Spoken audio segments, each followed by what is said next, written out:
Hey, beautiful people. Welcome to Organizing an ADHD Brain, the podcast for anyone who's ready to ditch the shame and get organized in a way that actually works with their brain. I'm Megs, a professional organizing coach, organizing an ADHD brain owner, and recovering clutter human. While I work primarily with women, this space is for anyone who wants practical tools, mindset shifts, and a new way to look at time, stuff, and self-worth. If you've ever felt overwhelmed, scattered, or stuck in a cycle of starting and stopping, you're not alone. And you're in the right place. Let's build a life that feels calm, doable, and aligned, one mindful move at a time. Hey, beautiful people, it's Megs, and welcome back to Organizing an ADHD Brain. As I get ready to launch season 3 this September, I wanted to revisit a few episodes that still hold so much truth.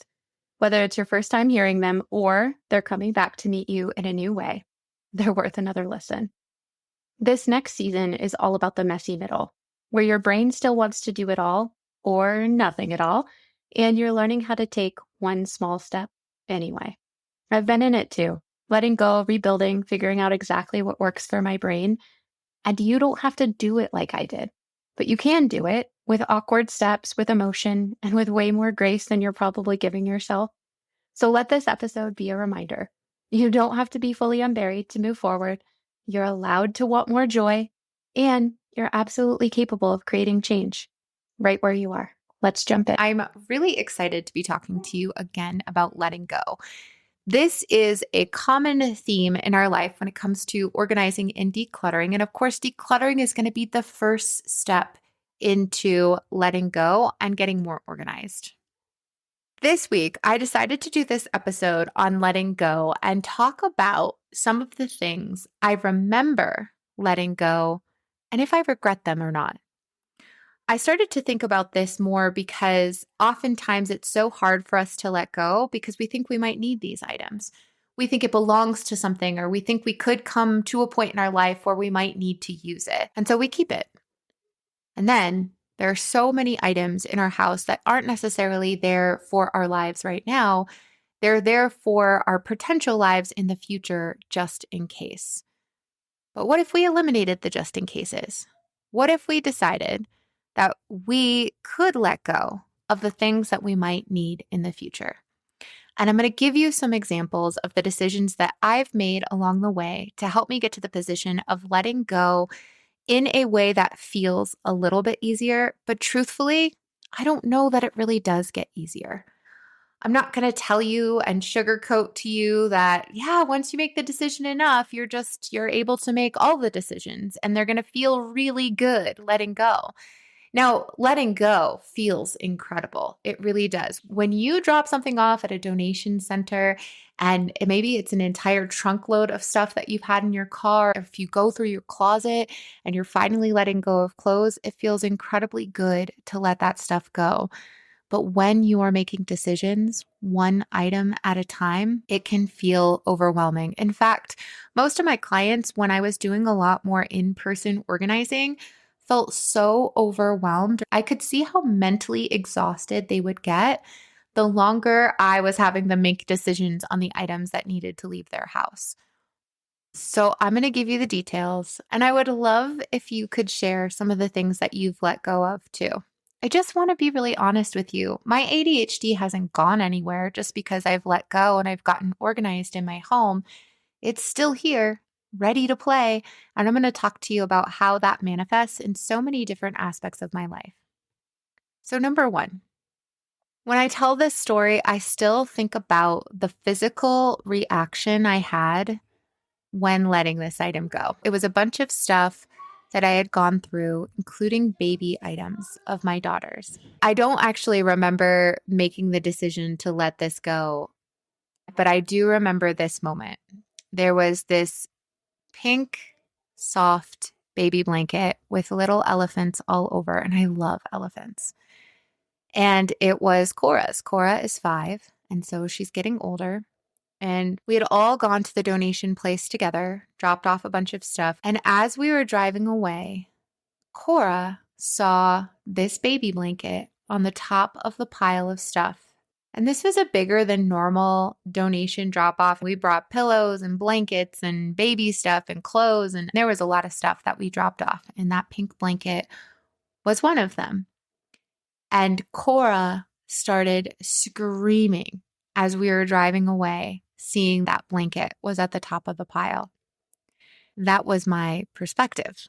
I thought that she had seen this baby blanket of hers from her childhood and didn't want to let it go because that is the relationship that I have always had to items.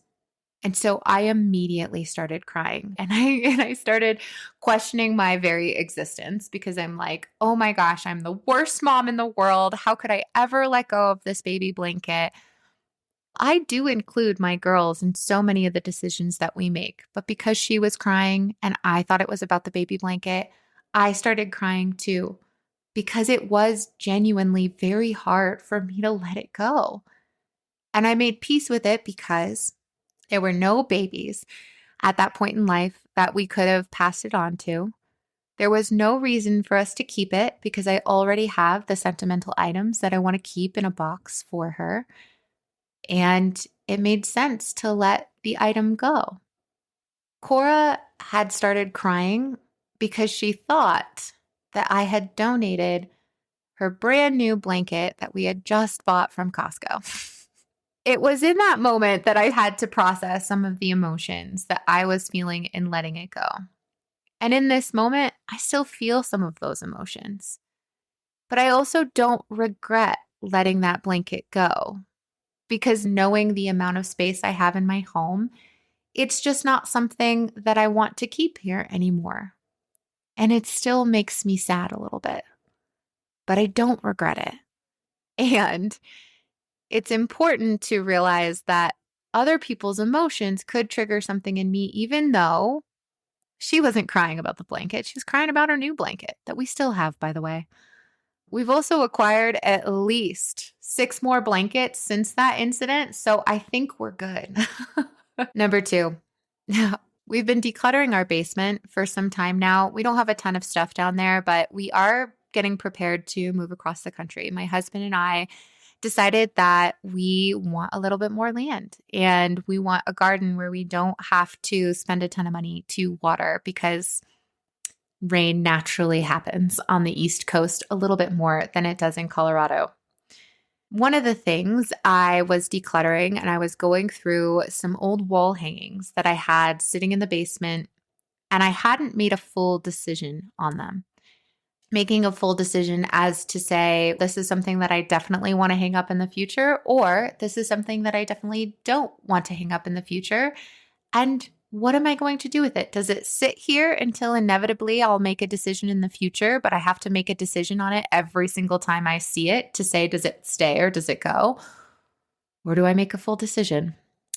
So as I'm going through and challenging myself to make a full decision on these items in my home, I had these canvas prints made with my daughter's baby pictures on them. And we also had a couple prints of maternity photos that we had hanging on the wall at a certain time. And as I am looking at them, I realize, these aren't something that I want to display anymore. I love that I have those maternity photos to look at, but it's not something that I'm going to hang on the wall anymore. I then was trying to figure out, I talked to my husband about this because it's very good for me to talk some of these things out, especially as I support people with ADHD letting go in their own homes.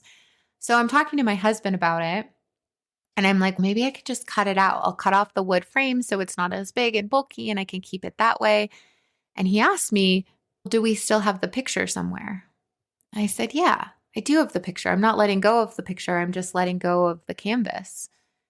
But for some reason, because the canvas is a canvas, right? Like it was printed and stretched and stapled and I paid money for it, it feels wrong to let it go and to throw it in the garbage. Plus, part of me is like, I can't throw my baby in the garbage, right? This is my beautiful, precious angel. And I realized that she doesn't go away and her childhood does not go away because I'm putting this in the garbage. It's just that it's not something that belongs in our home anymore. This is also something that may prevent me from buying certain canvases in the future. If it's something that's only going to hang on our wall for a couple months or even a year, Do I spend more money investing on these wall hangings, or do I spend money on something that might last a little bit longer? I get to start making those decisions instead. Regardless of what you decide, you're in control of that, but I don't need to store something that's no longer going to belong in our lives. When I tell that story, I still feel a little emotional about it. So it hasn't gone away just because I made the decision, but it's also not something that I think about a lot. And honestly, I probably think about it more just because I literally am a professional organizer for people with ADHD and I have to tell the story. I'm proud of myself for letting it go because it's something that I don't have to spend time making decisions about anymore. And my girls' memories are still alive and well. In the event that you are listening to this and you're like, I don't know who this woman is, but she is evil for throwing away the canvas of her daughter, I want you to sit with that, because if you think that about me, it could mean that you think that about yourself. You have these underlying beliefs of what it means to let go and to keep things and what it means to you. Let's take a quick break. If you're enjoying this episode, I have a quick favor to ask. Could you take just a minute to leave a review? I know. Every podcast asks, but here's the deal. Your review helps other ADHD brains like ours find this show. Plus, reading them seriously makes my day. So if something in this episode has helped you, made you laugh, or even made you feel seen, let me know by leaving a quick review. Thanks for being here. I appreciate you more than you know. Now, back to the episode. Part of me letting go was I had to understand that I want to have less in my home. And in order for me to have less, I do have to make some harder decisions. And I might be sad to let something go, but it's bittersweet. It's not just sad. It's also growth in that I can appreciate the memory. I can appreciate that at one point in our lives, we were able to hang that sweet photo up on the wall. And now we're not there anymore. And that's okay. One of my clients asked me, what if she wanted that? What if your daughter wanted that to hang on her wall one day? And that's a great point. If she would ever like to get that photo put on canvas to hang up in her home, she absolutely can, because she will have access to that photo. And I'll make sure that that's something that she has an option to do. Just because I get rid of it doesn't mean that it's not attainable anymore. I'm still giving her autonomy to decide what makes sense in her life. I've made a rule for myself that I'm keeping the amount of items that I give to her when she gets older consolidated to 1 or 2 boxes so that she can decide what makes sense for her to keep and what to throw away in the future. Number 3, I threw away an old photo album that was from my first marriage. And this was a weird one because that's something that you don't throw away, but then it was from a time that I don't know that I'm fully proud of. I don't know that I'm fully excited to say that I was married before or that it was failed, right? So when I looked at the album, I realized that it brought up a lot of negative emotions in me. And so when I decided to let it go, it's a part of me, but it's not necessarily a part of my past that I want to relive. So when I think about keeping things like that, do I want to sit down and show my kids this album or talk about some of the things that happened on that day? I don't. And it's not that I'm erasing history. It's just that's not who I am anymore. And when I look at that album, it brought up negative emotions. It didn't bring up things that I wanted to relive joyfully. I'm not erasing the bad. I learned so much from all of the experiences that I've had. I've failed a ton, and I've learned from those failures so that I can build upon them. And my husband, the best man you could ever meet in your entire life. He's pretty cool. So did I learn? Yeah. And do I need that lying around anymore? No. So what I did is I went through and took out some pictures of me and my best friends so that I could look back, and maybe some family pictures too, so that I could truly enjoy some of the positive aspects of the day, but I don't have to also look at the negative things. Number 4, I laugh about this one because I think I feel more regret than my husband ever has, because I threw away a fermented shark in a jar that my husband had gotten from his best friend growing up. And we've had it our entire marriage. And one day, as I was decluttering and making some decisions, I looked at my husband. I said, "Hey, is it okay if I let this go?" And without hesitation, he said yes. And I felt awful for it. He told me a story about it once, about how his best friend had gone to Hawaii and gotten him a fermented shark in a jar. And then I threw it away. In the lead up to this episode, I brought this up to my husband and I'm like, "Do you have any emotional feelings when it comes to me letting this go for you?" And he goes, "No." And he goes, "Honestly, I never remember that it ever exists until you bring it up." And I was like, "When I bring it up, is it emotional for you?" And he goes, "No." But I'm making it a bigger deal than it needs to be because I remember the story that was attached to it. But that story never went away. And in the event that my husband forgets that his best friend got him a fermented shark in a jar from Hawaii, will he be okay? He will be. Will I be okay? Also, yes. But because I'm talking about it so much, I don't think we're ever going to forget about the shark in the jar. For the longest time, underneath my bed, I had this Tupperware of old t-shirts. I had a bunch of old t-shirts from high school and college. They were old college t-shirts with my alma mater on it. They were old band t-shirts. If you're a Something Corporate fan, that was my favorite band growing up. And I had all of their t-shirts. One of them was even signed by the band.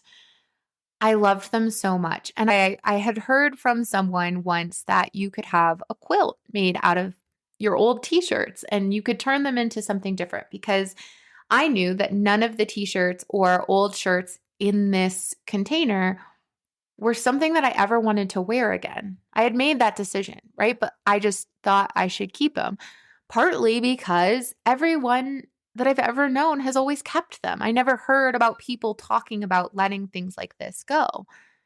And I remember this one time that a friend of mine had a daughter going to my alma mater to visit, and she wanted to see if I had a t-shirt. And I was like, "Oh my God, yeah, I do." And I got so excited. I put it aside. I was like, "I have this! Megan to the rescue." I felt so good about having something that could be used by someone else. And then she didn't need it. She never used it, and it was okay. I put it back away. And in the end, I let all of these t-shirts go because they were taking up room underneath my bed. And I didn't necessarily want to keep them there anymore. I really just didn't want to keep them in general. And when I thought about making a quilt for all of these t-shirts, I thought about, where would I keep a quilt like that? Would I ever use it? And I was like, no, I probably would fold it up and stick it in a closet somewhere and maybe pull out if I had a guest over, but probably not. So instead, I have pictures of all the concerts I used to go to, and those are there. Me wearing the t-shirts. And guess what? They just started touring again, and they have one of the same t-shirts that I had in high school, but I didn't end up buying it. It's not something that I need. It's not something that I feel drawn to. And now that I have so much less in my closet, it's just not something that I feel like I need to collect.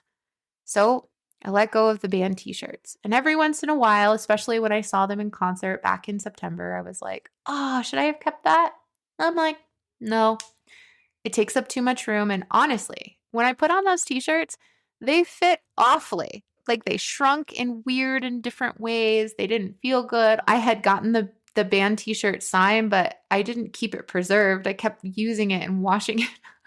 And I have a hat that says Roadie on it, and it's signed by the band. And I have other things that I got from being a street team member at one point. So look, I'm a dedicated fan. And if I don't have a t-shirt, it doesn't mean that I'm less of a dedicated fan. I can still move on with my life. I told this story in our group coaching in the community this week. So this would be example number 6, and I'm sure I have more of them. But I got rid of a bunch of Halloween costumes, and I used to live in Salem. I love Halloween. I love dressing up. We just always have a really good time on Halloween. Plus, our neighborhood on Halloween is so legit. I've seen some social media posts about how Halloween has changed. Not in this neighborhood. It is hopping. Let me tell you, people drive here from other places just so that they can trick or treat. But this past year, I didn't have a Halloween costume and I didn't want to spend money on one. And in that moment, felt awful about it. I'm like, if only I had a Halloween costume space that I could go back to and pull out an old costume that I wouldn't have had to spend more money on. But I let them go. Some of them I sold, some of them I decided to donate, and here I was costumeless.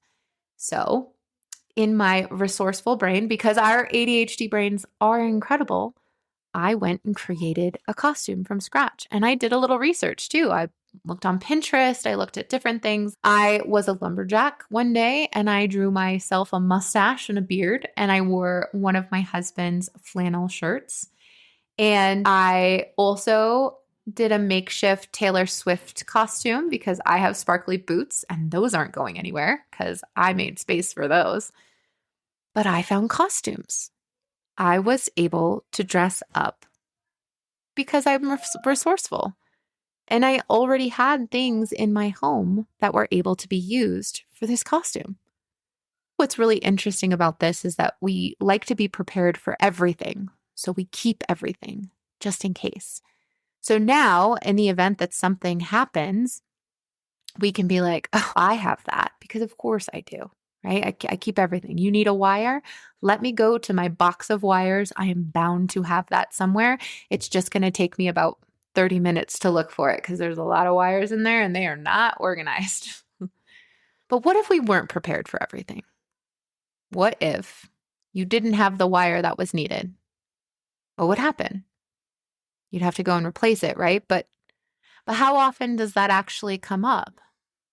Is it worth keeping everything so that you can be the hero once or twice during the year because you have exactly what someone's looking for?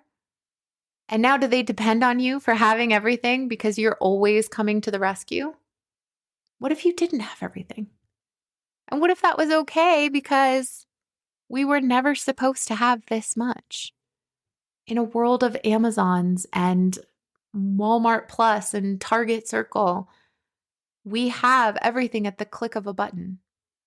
And in that, we keep buying more because now we feel like we need to be prepared for anything, which is fascinating. Here's what I have discovered about ADHD and letting go. I'm going to post an article in the show notes below about ADHD and object permanence. It's very interesting, and I'm going to talk about my own experiences with clients that proved this to be something that's very important to consider. According to this theory, object permanence problems make people with ADHD more likely to forget important tasks, objects, and people when they are not present.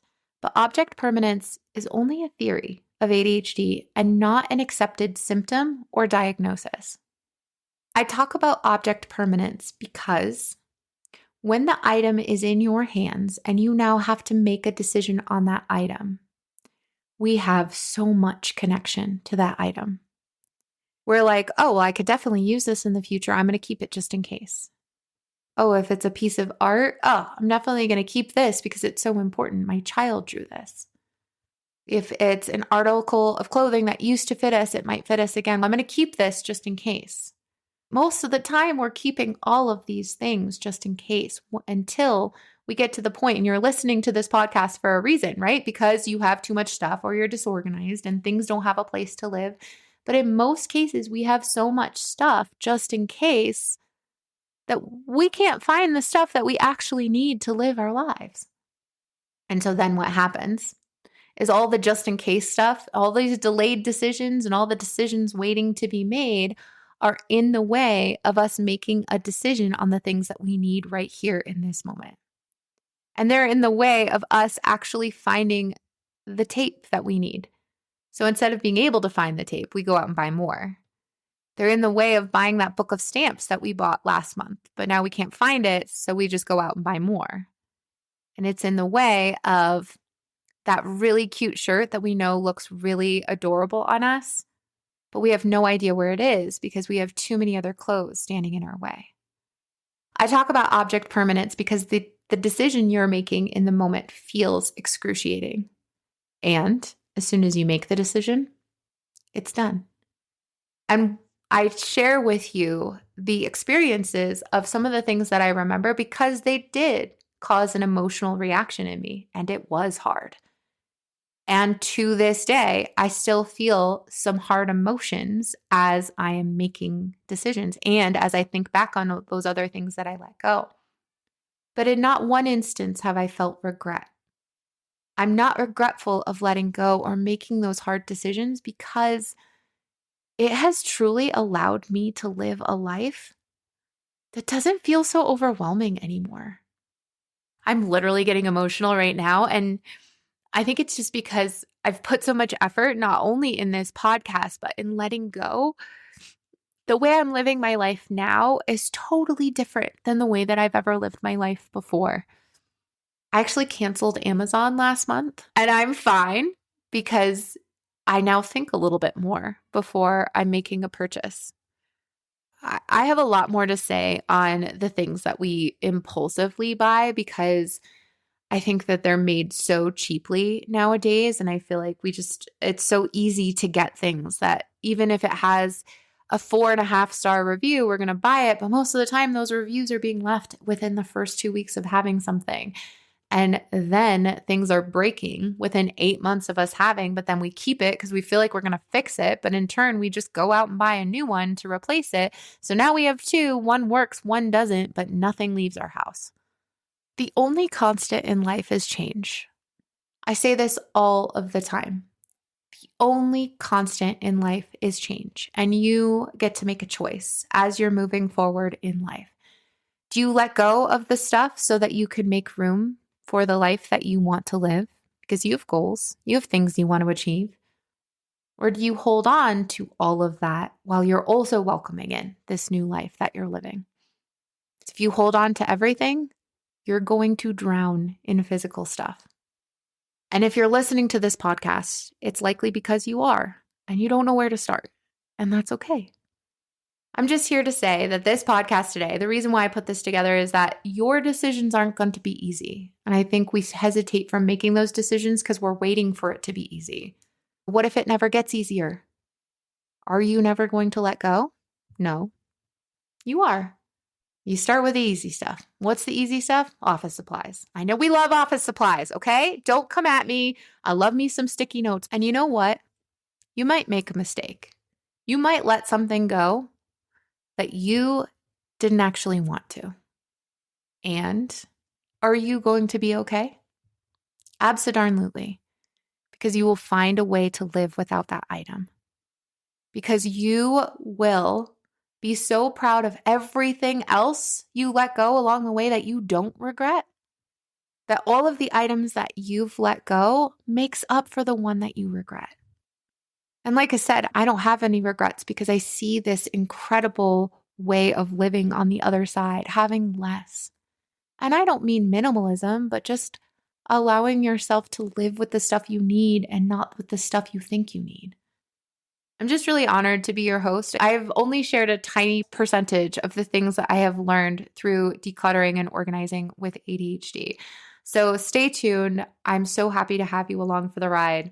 Thanks for hanging with me today. If this episode gave you something to think about or reminded you that you're not alone in this mess, I hope you carry that into the rest of your day. Right now, inside the community, we're focused on routines. Not the perfect ones, but the real life, let's just start somewhere kind. We're looking at what's working, what still works, and what we might want to shift for the year ahead. While the community is closed right now to new members, if you're craving support that actually meets your brain where it is, get on the waitlist at organizinganadhdbrain.com/community. Doors will open soon, and I'd love to welcome you in. You can also grab the dopamine menu and check out some other free tools on the Ways to Connect page if you're just starting out. Zero pressure, just good stuff to help you move forward. And if you're curious about coaching, the waitlist is open there too. I'm reworking a few things and maybe even dreaming up a group coaching offer, but we'll see. As always, you don't have to get it all right. You just have to start, and the perfect place to start is right where you are. Thank you so much for spending time with me today. I love being a part of your journey, and I hope you found something helpful to take with you. If you're ready to get support in organizing your ADHD life, I'd love to invite you to join my community. It's a space built just for you. And if you're curious about coaching, let's chat. I encourage you to book a free call just to see if it's the right fit. You can get on my calendar directly from the show notes below, and we can have a chat. A quick reminder, I am not a doctor or a medical professional. Everything I share is based on my own experience as well as my coaching expertise. So please consult your doctor for any medical or ADHD related concerns. Until next time, keep going. Right where you are is a great place to start.